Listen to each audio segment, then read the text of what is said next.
Hello Knights, I am here and today is May 16th and we're halfway through the month. A couple more weeks and I have to leave you all, but that's not important now, so first off, we'd like to start our broadcast with some good news. The WASC report came back and we are officially off probation. We were given 2 more years before our next WASC visit, which is the best possible result. This took a team effort, including students, and we all knocked it out of the park. Thanks to all. Want to be a Link Crew leader? Use this QR code to apply. Due May 18th.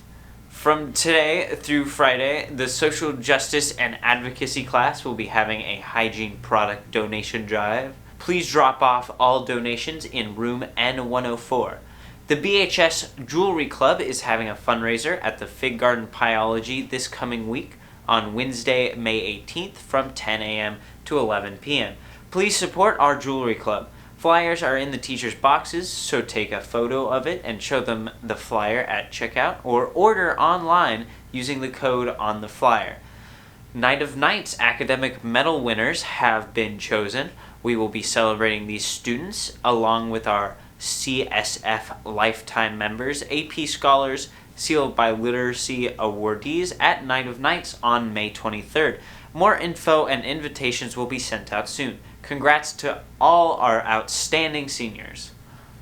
Senior grades are finalized May 26th. Checkout is Friday, May 27th.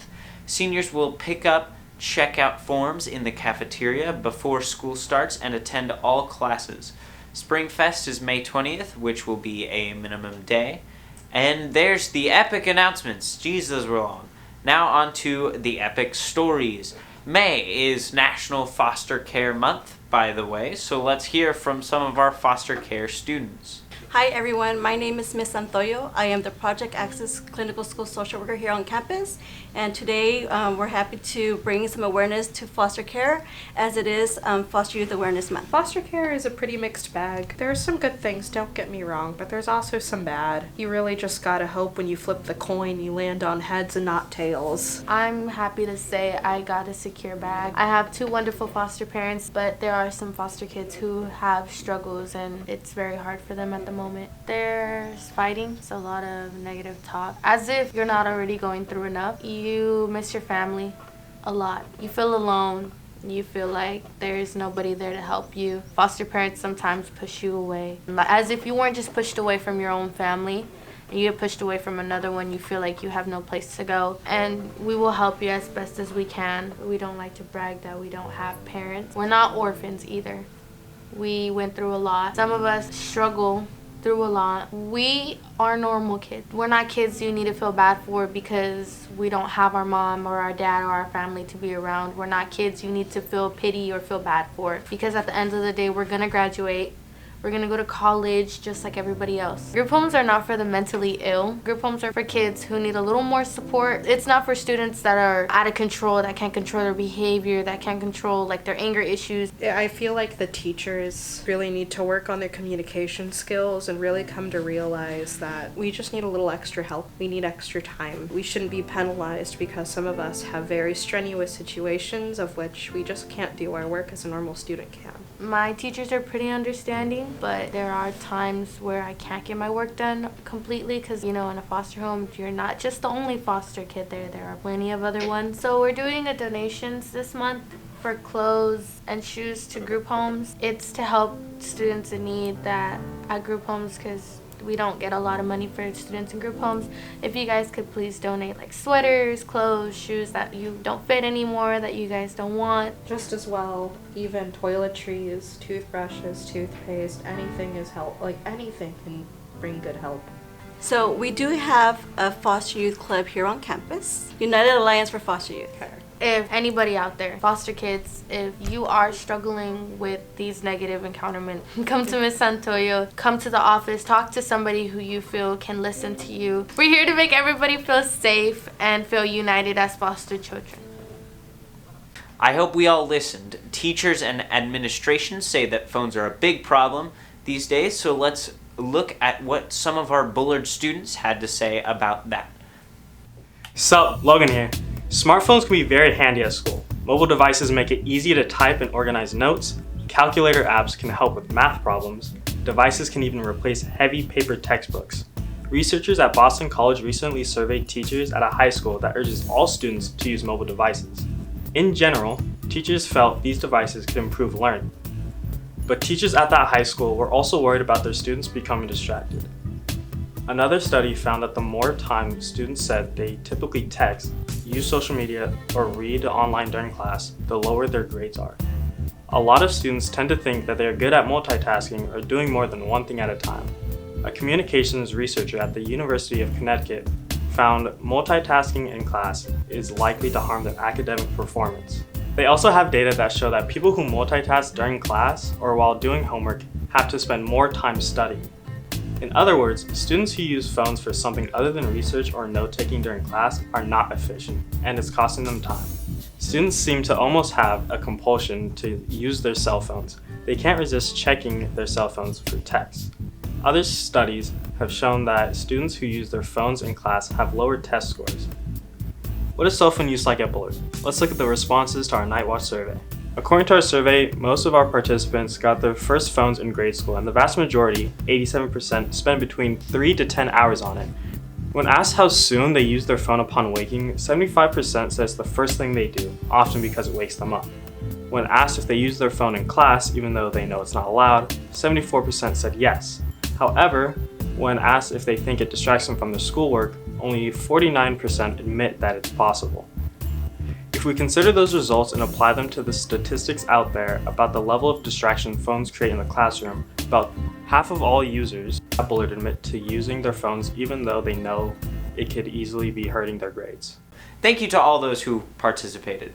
Our spring musical is opening this week. Watch it. It's going to be good. We roller skate. It's awesome. Let's go.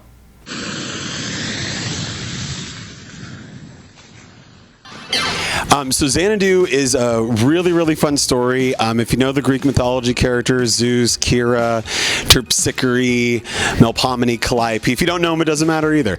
But basically, this muse, Kira / Clio, she comes down from Mount Olympus to inspire this artist, Sunny, down in the streets of LA. And she takes on an Australian accent and roller skates and leg warmers in order to inspire him to create his biggest work.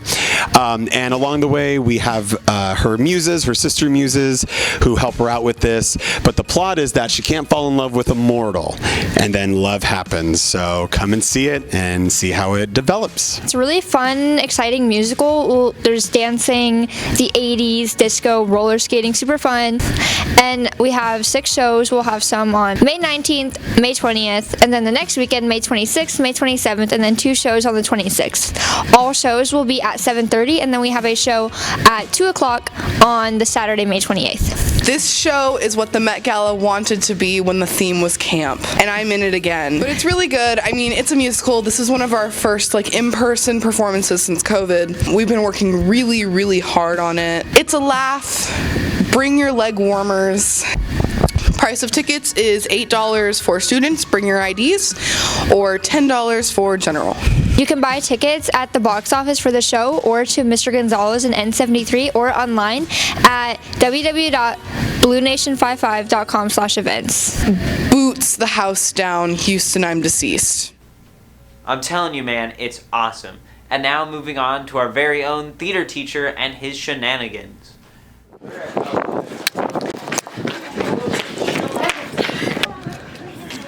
So, Mr. G, what's happening?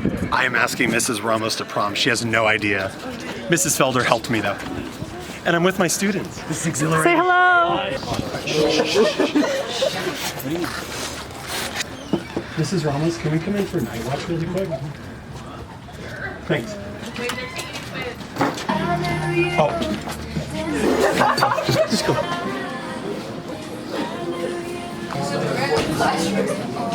So cardigan is all, but will you go to prom with me?